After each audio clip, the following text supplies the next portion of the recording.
Hello दोस्तों, मैं हूं महावीर जैन और आज जिस स्टॉक की हम बात करने वाले हैं उस स्टॉक का नाम है वैभव ग्लोबल लिमिटेड। ये स्टॉक फिलहाल अपने ऑल टाइम हाई से लगभग 50% या 55% तक नीचे गिर चुका है।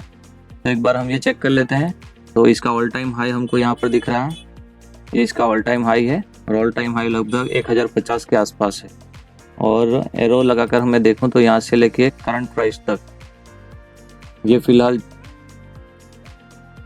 450 के आसपास ट्रेड कर रहा है। यहाँ हमको देखने को मिल रहा है 57% डाउन अभी तक नीचे गिर चुका है। तो क्या अभी स्टॉक में हमें बाई करना चाहिए या सेल करना चाहिए?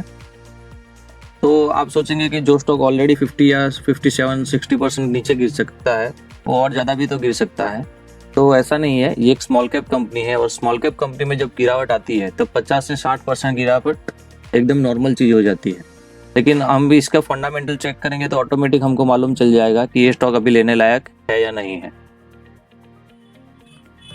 तो इसके फंडामेंटल चेक करने के लिए हम सबसे पहले ये चेक करेंगे कि इसके पिछले 10 साल की ROCE 25% से ज़्यादा है कि नहीं है। उसके बाद हम ये चेक करेंगे कि उसकी करंट ROCE पिछले 10 साल की ROCE से ज़्यादा है कि नहीं है। ऐसा नहीं हो कि कंपनी पिछले सालों में अच्छा रिकॉर्ड बनाया हो, अच्छी प्रॉफिट कमाई हो कंपनी और फिलहाल ये कंपनी ने प्रॉफिट करना छोड़ दिया हो, ऐसा भी नहीं होना चाहिए। उसका करंट ROCE पिछले 10 साल के ROCE से ज़्यादा होना चाहिए। नंबर 3, इसकी करंट मार्केट प्राइस 200 DMA से कम होनी चाहिए। वो हमको साफ साफ दिख रहा है कि 50% गिरने के बाद कोई भी प्राइस 200 DMA से नीचे ही हमको मिलेगी। उसके बाद हम चेक करेंगे इसकी म्यूचुअल फंड होल्डिंग और इसकी प्रमोटर की होल्डिंग, जिससे हमको ये पता चलेगा कि इतनी गिरावट के बाद म्यूचुअल फंड और जो प्रमोटर्स है इसके उनकी क्या हालत है। ये माल अगर वो बेच रहे हैं तो ये भी हमको चेक करना पड़ेगा। उसके बाद फंडामेंटल भी हम चेक करेंगे। फंडामेंटल में हम चेक करेंगे इसकी PE रेशियो, जो कि एवरेज PE रेशियो उसकी जो इंडस्ट्री है उसके साथ कंपेयर करेंगे। उसका नेट कैश फ्लो वो भी हम एक बार चेक करेंगे। उसके साथ साथ उसके क्वार्टरली रिजल्ट और ईयरली रिजल्ट जिसमें सेल्स और प्रॉफिट, ये दोनों चीज़ हम चेक करेंगे।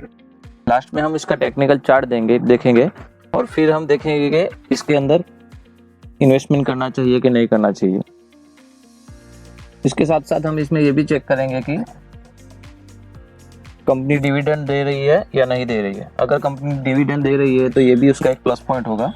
उसके बाद लास्ट में हम इसमें इसका टारगेट भी देखेंगे कि इसका कितना % तक का टारगेट हम इसके अंदर अचीव कर सकते हैं। तो सबसे पहले चलो देखते हैं कि इसका करंट पिछले 10 साल का ROCE 25% से ज़्यादा है कि नहीं। तो इसके लिए मैं स्क्रीनर पे पीयर कंपैरिजन में जाऊंगा। तो ये देखिए पीयर कंपैरिजन में इसी के इंडस्ट्री वाली और भी कंपनी है, उसी के साथ इसके पीयर कंपैरिजन में हम इसको चेक कर लेंगे। तो डायमंड और जेम्स एंड ज्वेलरी सेक्टर की ये कंपनी है और इसी सेक्टर की जो सबसे टॉप वाली कंपनी है वो है टाइटन। हम सब जानते हैं टाइटन कंपनी के बारे में।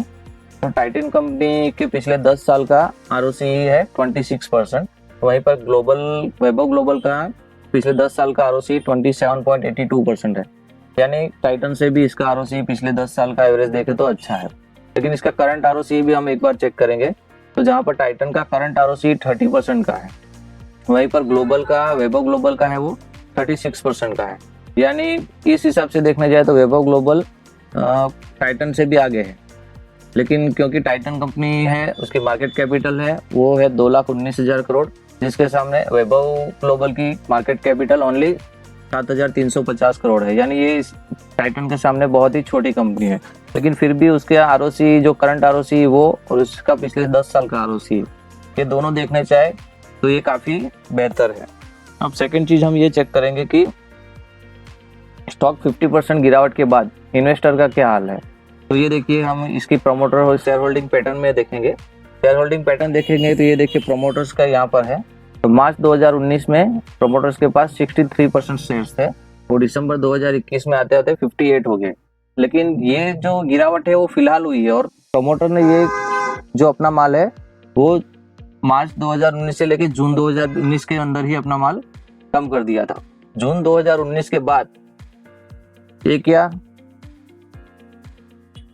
और जून 2019 के बाद अभी तक देखे तो 57-58% ही प्रमोटर होल्डिंग ने अपनी होल्डिंग बना के रखी हुई है। FII के पास 2019 में लगभग 12% शेयर थे और अभी भी FII के पास 11% के करीब शेयर है। DII के पास देखे तो 11.5% शेयर 2019 में थे, वो देखे तो अभी 18.62, यानी यहाँ पर DII ने खरीदी की है। DII ने अपना होल्डिंग 7 से 8% बढ़ाकर 18.5% तक ले गए हैं। पब्लिक के पास देखेंगे तो 13.5% होल्डिंग थी पहले, वो अभी कम होकर दिसंबर 2021 में 12.5%, यानी कि पब्लिक के पास से होल्डिंग DII के पास गई है। अब पब्लिक में भी डिटेल में जाके हम चेक करेंगे तो ये देखिए, हम विजय केडिया को और आशीष कचोलिया, ये दो जो इन्वेस्टर है जिनके पास भी 1.85% और 1.22% का स्टेक इनके पास है, यानी ये 12.5% में से भी 3-3.25% इनके पास है, यानी जनरल पब्लिक के पास सिर्फ 8 से 9% शेयर है। यानी शेयर होल्डिंग पैटर्न के हिसाब से ये कंपनी फंडामेंटली एकदम स्ट्रांग लग रही है। अब इसकी नेक्स्ट चीज हम चेक करेंगे इसके पीई रेशियो और दूसरी चीज, तो यहाँ पर एकदम ऊपर आ जाएंगे तो पीई रेशियो देखेंगे अगर इसके पीयर कंपैरिजन में, तो जहाँ पर टाइटन कंपनी का पीई रेशियो है वो 98.66 का है, और राजेश एक्सपोर्ट जो सेकंड नंबर के मार्केट कैपिटल के हिसाब से लार्जेस्ट कंपनी है उसका पीई 24.81% का है, वहीं वैभव ग्लोबल का 28 के आसपास का है। यानी पीई के हिसाब से भी ये कंपनी ठीक ठाक लग रही है, इसमें कोई दिक्कत वाली बात नहीं है। अब आगे की और डिटेल देखें तो हम इसके क्वार्टरली रिजल्ट को देख लेते हैं। तो क्वार्टरली सेल्स अगर हम देखेंगे तो मार्च 2019 से लेके पिछले 12 क्वार्टर में हम देखेंगे तो 462 करोड़, 440 करोड़, 485 करोड़, 563, 498, 550, 599, 725, 666 और फिलहाल लास्ट में देखिए तो 750 करोड़। अब देखिए तो हाईएस्ट एवर सेल्स दिसंबर 2021 के क्वार्टर्स में, पिछले 12 क्वार्टर्स का जो है वो सबसे हाईएस्ट एवर सेल्स है, वो फिलहाल के ये लास्ट क्वार्टर का है दिसंबर 2021 का। अब इसी के हिसाब से इसके नेट प्रॉफिट को भी हम देख लेते हैं। तो नेट प्रॉफिट अगर हम देखेंगे तो पिछले 12 क्वार्टर में देखेंगे तो 32 करोड़, 36 करोड़, 49 करोड़, 66 करोड़ से लेकर फिलहाल अभी देखें तो 70 करोड़ है। प्रॉफिट हम देखने जाए तो पिछले 3 या 4 क्वार्टर पहले 92 करोड़ और 99 करोड़ का भी था, लेकिन फिलहाल 70 करोड़ भी देखने जाए तो पिछले 12 क्वार्टर में एक भी बार इस कंपनी ने लॉस नहीं दिखाया है, ओनली प्रॉफिट ही दिखाया है। तो इस हिसाब से भी ये कंपनी इन्वेस्टमेंट के हिसाब से कोई गलत कंपनी नहीं है। अब इसके साथ साथ हम इसके ईयरली प्रॉफिट और लॉस को भी देख लेते हैं। तो अगर सेल्स हम देखेंगे तो मार्च 2010 में 337 करोड़ और उसके बाद देखें तो 526, 645, 893, 1298 और फिर लगातार बढ़ता हुआ अभी लास्ट क्वार्टर में अभी जो पिछला एक साल है, आज से ठीक पिछले एक साल में देखें तो 2733 करोड़ का प्रॉफिट सेल्स है वो हमको दिख रहा है। उससे पहले मार्च 2021 में भी हम देखेंगे तो 2540 करोड़ का नेट सेल्स कंपनी ने दिया है, ये भी हाईएस्ट एवर सेल्स है पिछले सालों के हिसाब से। इसी हिसाब से इसका नेट प्रॉफिट अगर हम देखेंगे तो मार्च 2010 में देखें तो -68 करोड़ का लॉस दिखाया था कंपनी ने, उसके बाद देखें तो 2 साल उसने प्रॉफिट दिया था, फिर वापस यहाँ पर लॉस दिखाया था। लेकिन अगर मार्च 2014 के बाद देखें तो लगातार ये कंपनी ने हमें प्रॉफिट दिखाया है, वो है अभी लास्ट वाले मार्च 2021 में देखें तो 272 करोड़ का नेट प्रॉफिट है, वहीं पर ठीक पिछले एक साल का देखेंगे तो 267 करोड़ है। यानी नेट प्रॉफिट के हिसाब से भी ये कंपनी हमको ठीक ठाक लग रही है, क्योंकि जब तक कंपनी प्रॉफिट देती रहेगी तब तक कंपनी में कोई भी दिक्कत नहीं आने वाली है। अब साथ साथ में हम यहाँ पर ये भी देख सकते हैं कि कंपनी ने पिछले 3 साल से लगातार डिविडेंड भी दिया है। 2019 में देखें तो 21%, 2020 में 57% और 2021 में 30% का डिविडेंड कंपनी ने दिया है। और जो भी कंपनी डिविडेंड दे रही हो वो फंडामेंटली स्ट्रॉन्ग कहलाने के लायक है, क्योंकि वो अपने साथ साथ अपने शेयर होल्डर का भी ध्यान रख रही है। अब एक बार इसके टेक्निकल चार्ट को हम देख लेते हैं, लास्ट किस टाइम इसने अपने 200 DMA को टच किया था। तो ये देखिए यहाँ पर इसने अपने 200 DMA को टच किया था, उसके बाद वापस ऑल टाइम हाई पे पहुँचने के लिए इसको कितना टाइम लगा था वो भी हम चेक कर लेते हैं। तो यहाँ से लेके यहाँ तक ये देखिए, यहाँ पर इसने वापस अपने ऑल टाइम हाई को टच कर लिया था। तो ये टाइम लिमिट अगर हम देखेंगे तो 100 दिन के आसपास लिखे थे उसको अपने वापस ऑल टाइम हाई के आसपास पहुंचने में, और यहाँ तक पहुंचते पहुंचते उसने वापस 60% तक का गेन हमें दे दिया था। उससे ज़्यादा अभी लंबे टाइम में और हम देखेंगे